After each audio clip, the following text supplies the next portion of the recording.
Muchas gracias.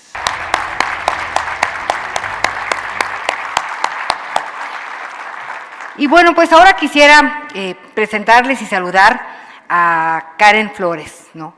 Bien, hemos platicado de que es tiempo de mujeres. Karen Flores es la primera mujer en dirigir la Cámara Minera de México, la más antigua de nuestro país, desde su fundación en 1906. Solo se necesitaron 117 años para que una mujer estuviera como directora de la Cámara Minera. Y bueno, pues los conoce muy bien, los conoce muy bien, y hemos estado trabajando en las inquietudes, pues algunas, ¿no? Algunas de las principales, pues de los empresarios. Así que Karen, te pido de favor, ¿no? Por ahí, si quieres, vente, y la doctora tiene aquí su micrófono para responder y pasar a la sesión de preguntas y respuestas, por favor. Muchísimas gracias.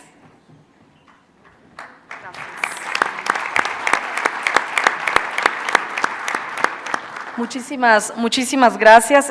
Bueno, como bien lo comentaron hace unos momentos, hemos recibido pues diversas inquietudes de cada uno de ustedes y hemos tratado de sintetizarlas en un grupo de preguntas, doctora, que si me permite me atrevería a proponer que hagamos 3 bloques para poder disparar las primeras preguntas y tener las respuestas y de esta manera completar pues las inquietudes que algunas ya se han comentado en esta presentación. La primera de ellas, doctora, es ¿cuál es su opinión sobre la relación trilateral con los Estados Unidos y Canadá y sobre todo el TEMEC en la próxima revisión en 2026, ya que, pues, como usted lo sabe, para el sector empresarial representa más de 1.200 millones de dólares al día este intercambio comercial? La segunda pregunta, que pudimos ver ya 5 puntos muy específicos y claros dentro de su presentación, pero que también es una preocupación muy importante para los sectores productivos y me atrevo a decir para el país. Si pudiéramos ahondar un poco más, doctor, en el plan específico que llevaría a cabo desde su presidencia para el tema de seguridad. Y como tercera pregunta, pues bien, usted en su presentación habló, por supuesto, del fenómeno del nearshoring. ¿Cuál sería su plan para impulsar a las industrias dentro del nearshoring ante los desafíos de escasez de agua y electricidad? Doctora Sheinbaum, adelante.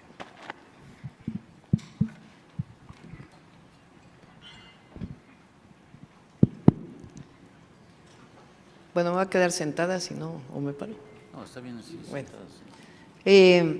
Por supuesto, como escucharon, pues es fundamental el TEMEC y la relación trilateral con Estados Unidos y con Canadá. Nosotros no estamos solamente en campaña en las plazas públicas y en estas reuniones, sino que tenemos un equipo que ya está trabajando sobre la revisión del TEMEC. Lo coordina el doctor Juan Ramón de la Fuente, ahí participa Marcelo Ebrard, está Altagracia y algunos otros miembros de nuestro equipo. Es importante que se diga que es una revisión del TEMEC, no es una renegociación, y eso es importante. Y están trabajando sobre la revisión, qué implica, y pues prepararnos para el momento, aunque es en el 2026, pues que tengamos ya elaborado desde ahora, y se están reuniendo con distintos empresarios, empresarias que nos permitan pues conocer su punto de vista, qué falta, qué problemas ha habido y hacia adelante cómo fortalecerlo.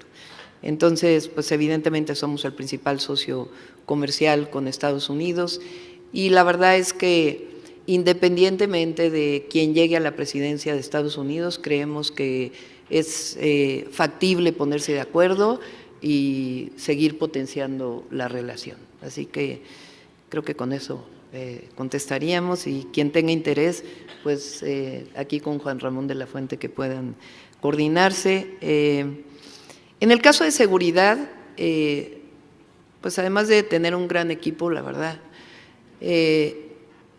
como lo planteé, es un tema de… el presidente ha avanzado porque cambiar la tendencia no es fácil en un país como el nuestro. Y se ha cambiado la tendencia, hay una reducción, antes hablábamos de crecimiento y hablamos de disminución, y eso es fundamental.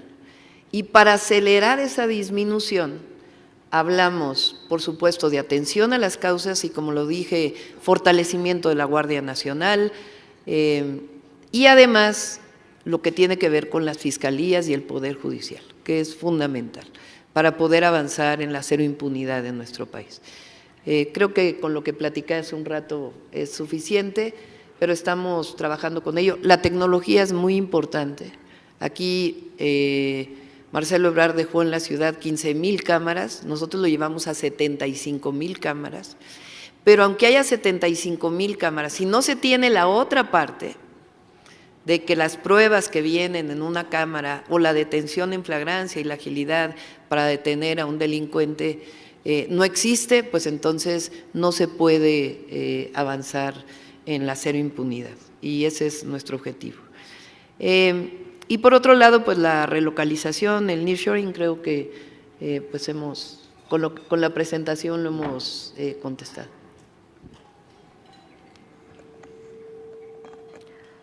Muchas gracias, doctora. Otro par de cuestionamientos también, preguntas, inquietudes que hemos recibido del sector empresarial es, pues justamente el no perder de vista que México actualmente somos la economía número 12 y si fortalecemos este paso pronto lograremos llegar a la economía número 11. ¿Cómo fortalecer la infraestructura aeroportuaria, carretera, de ductos de gas natural, de fibra óptica, hidráulica y electricidad?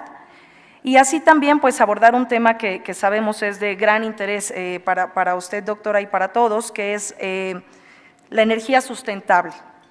Cómo cuidar el medio ambiente y al mismo tiempo impulsar el desarrollo y a los sectores estratégicos que van a promover justamente el uso de mayores energías renovables. Bueno, como ven, tenemos también un ambicioso programa de infraestructura. Necesitamos consolidar la infraestructura que nos deja el presidente. El Tren Maya no solo es un tren de pasajeros, debe ser un tren de carga para el desarrollo del sureste y su vínculo con el interoceánico. Se está incorporando un gasoducto a la península de Yucatán y al mismo tiempo 2 plantas de generación eléctrica de ciclo combinado en Yucatán que van a potenciar el sureste de una manera muy importante. Entonces, tanto en agroindustria como en otros sectores estratégicos, por supuesto, además con el de pasajeros, con el turismo, es fundamental que ese tren sea de carga y su vínculo también con los puertos. Por eso, importantísimo su vínculo, estamos hablando incluso de invertir en Puerto Progreso, que es una de los compromisos que se han hecho muchas veces y que ahora se dedicaron recursos principalmente a los rompeolas y está planteado también un desarrollo. Pero también evidentemente ya está asignado para el desarrollo de Salina Cruz, que es fundamental, los 12 polos de bienestar en el interoceánico, que permitan que el tren interoceánico no solamente sea el paso de mercancías del Pacífico al Golfo, de Asia a Europa o viceversa, sino que también tenga un potencial de desarrollo del sureste. En este sexenio se crearon cientos de miles de empleos con las obras públicas y tenemos que mantener esos empleos ahí. Entonces, ¿cómo hacerlo? Pues este desarrollo de los 12 polos de bienestar y el vínculo de la conectividad de nuestro país con ferrocarriles, carreteras y también los puertos. Y además estamos planteando el sureste, pues evidentemente porque allí hay agua, además ese es su gran potencial y hay que cuidar las selvas y todos los recursos naturales y la biodiversidad de la zona y al mismo tiempo desarrollar con vocaciones estos 10 polos de bienestar que estamos planteando en el resto del país. Evidentemente la frontera norte, y se van a mantener todos los incentivos de la frontera norte, tiene un potencial enorme, pero también el Bajío y otras zonas en nuestro país. Por ejemplo, la región centro, Ciudad de México, Estado de México, Hidalgo. Hay, por ejemplo, 700 hectáreas de donde iba a ser el aeropuerto de Tizayuca, que son del gobierno de Hidalgo. El gobernador está buscando inversión en esta zona. Nosotros creemos que en esta zona no solo puede ser industria automotriz que se está buscando, sino, por ejemplo, industria farmacéutica. El potencial de la industria farmacéutica con equipos médicos en el país es enorme, porque además puede generar innovación tecnológica en México. Si hay un sector científico fuerte en nuestro país, es el de la investigación médica. Y no se trata solamente de que llegue la inversión extranjera y se potencie la facilidad para la inversión, sino que se tenga su vínculo con la innovación y desarrollo tecnológico en nuestro país y la relación pues con las industrias nacionales. Eso lo hicimos en chiquito en Vallejo, no viene aquí está Rosaura Ruiz, que fue nuestra secretaria de Educación, Ciencia, Tecnología e Innovación. Impulsamos la innovación tecnológica de una manera muy importante. Entonces, esa es la idea del nearshoring, tener vocaciones diversas para poder decir, industria farmacéutica y de equipamiento, cuál es el mejor espacio, qué consumo de agua tiene, cómo puede usar reciclamiento o agua reciclada o no, etcétera. Y en esas, digamos, capas de planeación está trabajando Altagracia pues de manera muy importante. La energía renovable, tenemos que acelerar el impulso de las energías renovables, lo vamos a poder hacer y al mismo tiempo, porque medio ambiente no solo es energía renovable, también es el cuidado de nuestros recursos naturales, nuestros bosques, nuestras selvas y nuestros ríos. No podemos seguir siendo la 12ª economía mundial y tener ríos contaminados como los tenemos. El río Lerma es uno de los ríos más contaminados en México, el río Santiago en Jalisco, que tiene problemas incluso de salud. Entonces, se ubican las fuentes de contaminación, quiénes están contaminando y atender este problema que nos tiene que llevar también a otro nivel de desarrollo, no solamente en términos de los gases de efecto invernadero, sino también de otros contaminantes. Perdón, me tardé mucho. No. Adelante. Muchísimas gracias, doctora.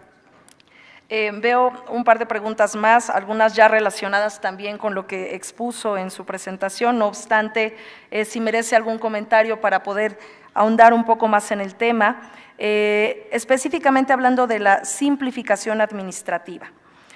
Nos comentaba usted hace unos momentos una ley de simplificación. ¿De qué manera puede el sector empresarial colaborar justamente a que se lleve a cabo esta estrategia?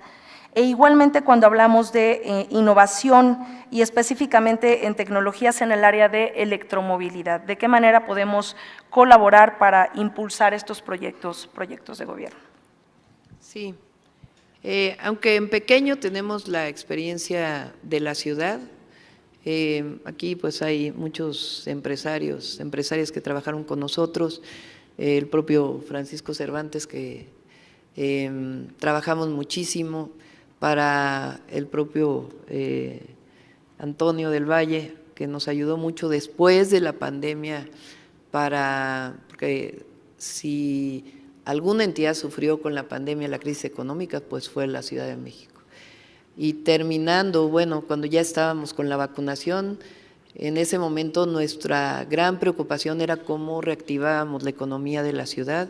Tuvimos muchísimas reuniones y de ahí salieron algunas cosas que ya habíamos hecho, pero otras de simplificación de trámites, como por ejemplo el tema de los restaurantes que decía. Fue una reunión con Canirac, de muchas reuniones, cuáles eran los trámites que afectaban más, las actualizaciones de los trámites, porque no solo es trámites para abrir un negocio, sino para actualizarlo. Y de ahí pues trabajamos mucho para esta simplificación.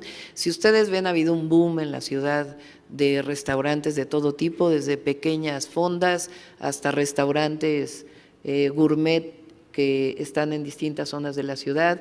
Esta idea de sacar a los restaurantes al aire libre, que no se tiene que pagar nada, fue una idea que salió de esas reuniones. y con muchas otras industrias. Nosotros reactivamos la industria manufacturera en la ciudad, porque había esta idea que en la Ciudad de México, pues lo que había que hacer era sacar a la manufactura porque contamina mucho y las ciudades no pueden tener manufactura. Y desde que llegamos nosotros dijimos, no puede seguirse desindustrializando la ciudad porque va a perder valor agregado y va a perder empleos. Entonces repotenciamos Vallejo, también en un trabajo muy intensivo con distintos grupos, se hizo un fideicomiso privado especial, nosotros hicimos inversión pública para adecuar calles, agua tratada, agua potable, drenaje. La central de abasto, por ejemplo, en la central de abasto trabajan 500,000 personas, o más bien llegan 500,000 personas diario a la central de abasto. Y lo que hicimos en la central de abasto, porque desde que se construyó no había habido una inversión mayor, también pues tocó momentos distintos, cambiamos todo el drenaje de la central, agua potable, metimos concreto hidráulico en los patios, e hicimos los paneles fotovoltaicos en los techos de la central, de tal manera que hoy tiene pues un potencial enorme, resolvimos una parte de la disposición de residuos sólidos.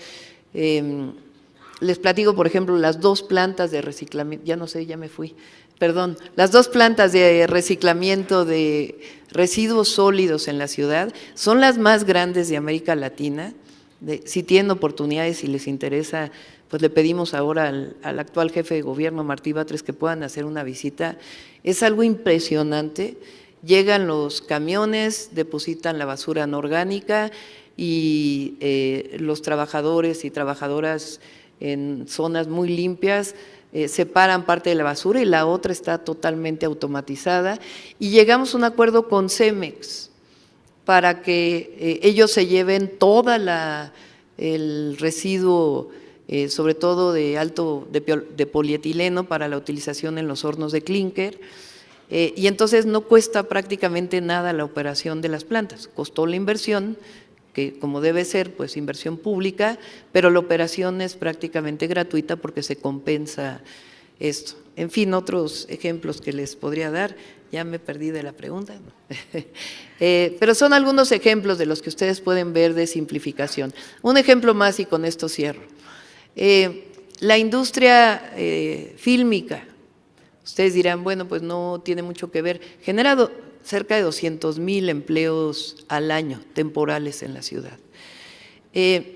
Antes había un proceso muy largo y tortuoso para poder aprobar un permiso para filmar, ahora sea nacional o internacional, se llena en una plataforma y a las 24 horas tienen su autorización, y si van a filmar en la vía pública, se les acompaña para problemas con los vecinos y se hacen todas las gestiones.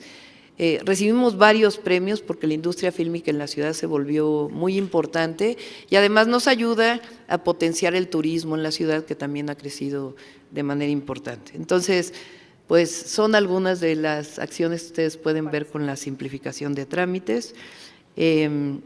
Y la otra, simplificación e innovación. Tanto en la simplificación como en lo que tiene que ver con innovación tecnológica, creo que el país tiene una comunidad científica ávida de vincularse con el gobierno y con el sector privado. Y nosotros tenemos que potenciar el desarrollo científico desde la ciencia básica hasta estos vínculos, sin los excesos que había antes, que no funcionaron, además de que eran excesos, no funcionaron, sino sencillamente, les pongo un ejemplo, agua. ¿Cómo vamos a hacer el plan hídrico si no es con la comunidad científica, con quienes son los grandes usuarios de agua, los agricultores, los industriales y los municipios, que son los grandes usuarios de agua? Yo pienso que hay que modificar la Ley Nacional de Aguas, pero creo que tenemos que hacerlo por consenso, para que realmente la Ley Nacional de Aguas se modificó, se creó en los 90s y no teníamos un recurso escaso como lo tenemos ahora. Entonces, pues de eso se trata la innovación tecnológica y el vínculo con el sector público y privado. Gracias, perdón. Muchas gracias, doctora. Y finalmente, para no ahondar, hay muchas preguntas, pero creo que muchas de ellas se contestan justamente con la presentación que nos expuso la doctora Sheinbaum, pero hay una adicional que quisiera mencionar. ¿Cuál es su plan para atacar la corrupción?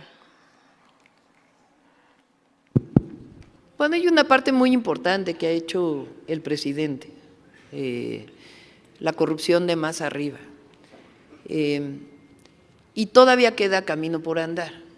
Y ahí, pues, Javier Corral, que también está en Diálogos por la Transformación, ha estado trabajando con muchísimos, de manera muy plural, con muchísimos sectores, para poder avanzar en los mecanismos de control y de fiscalización que nos permitan atajar la corrupción. Desde la corrupción de un policía hasta otra corrupción que se pueda presentar. Hoy ha disminuido la impunidad y, pues, como lo dije en el debate, si lo escucharon, hay 2.4 billones de pesos que no hubieran podido salir de otra parte si no es de lo que ha hecho el presidente. Y hemos hablado, por ejemplo, de la Agencia Federal Anticorrupción, para poder juntar diferentes informaciones y que tenga la posibilidad no de sancionar, sino de enviar a sanción tanto a los tribunales administrativos como sanciones penales sobre la corrupción y otros esquemas que hemos podido desarrollar. Ahora, como lo dije, para tener un gobierno honesto, pues necesitamos servidores públicos honestos. Si hay corrupción arriba, pueden tener la certeza de que va a haber corrupción abajo.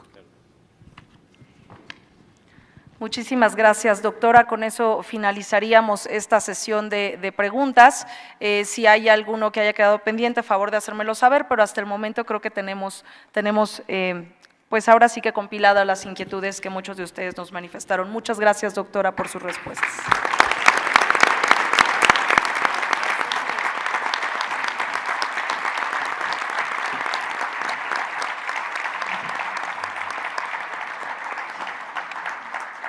Muchísimas gracias a Karen Flores, muchas gracias.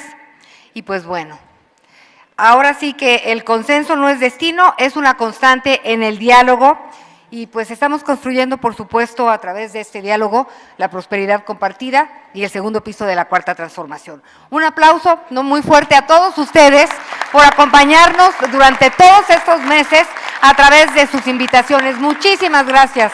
Y estamos muy pendientes, por supuesto, de ustedes, por instrucción de la doctora Claudia Sheinbaum. Y ahora, si les parece, también agradecer la presencia de nuestros compañeros y compañeras de los medios de comunicación. Les vamos a pasar la imagen porque en este momento, pues vamos a pedirle al Presidium que si gusta pasar abajo para tomarnos la foto del recuerdo, por favor. Muchísimas gracias y con esto damos por concluido este evento, esta reunión, este encuentro de empresarias y empresarios con Claudia Sheinbaum Pardo. Más de 90 cámaras nacionales, internacionales y distintas organizaciones que no están incorporadas a las cámaras, pero están aquí presentes para realmente entablar una relación, un enlace y un vínculo que seguramente se traducirá en muy buenos resultados, sobre todo para nuestro México. Muchísimas gracias y buenas tardes. Y ahora, mande.